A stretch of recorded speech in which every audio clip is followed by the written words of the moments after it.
Hello बच्चों, let's see this question and here this question से correct and rewrite.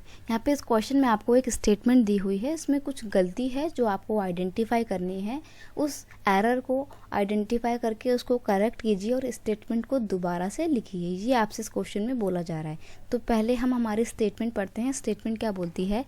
Raw materials, components, component parts, land, labour, capital are called output while the finished goods are called the input। यानी कि ये बोल रहा है कि जो रॉ मटेरियल होते हैं, यहाँ कंपोनेंट्स होते हैं प्रोडक्शन के, लैंड होता है, लेबर होता है, कैपिटल होता है, ये सब तो आउटपुट होते हैं और फिनिश गुड इनपुट होते हैं। तो यहाँ पर इनपुट और आउटपुट में गलती कर दी है। देखो, इनपुट का मतलब होता है कि आप जब किसी भी चीज़ का प्रोडक्शन कर रहे होते हैं ना, तो आप किन किन चीज़ों का इस्तेमाल कर रहे होते हैं उस पूरे प्रोडक्शन के प्रोसेस के दौरान।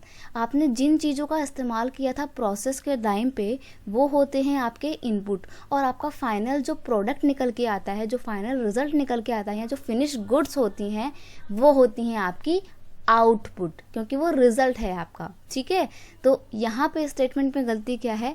गलती ये है कि raw material, components, part, land, labour, capital are called the input. इनको इनपुट बोलते हैं, ना कि output. While the finish goods are called output. और फिनिश गुड्स को हम बोलते हैं आउटपुट। आउटपुट का मतलब ही होता है रिजल्ट। बोलते हैं ना कि जब आप अपनी पढ़ाई लिखाई में अच्छा इनपुट डालेंगे तभी आपको अच्छा आउटपुट मिलेगा, यानी कि अच्छा रिजल्ट मिलेगा। तो आप उसको इस एग्जाम्पल से याद कर सकते हैं। I hope you understand it well. Best of luck.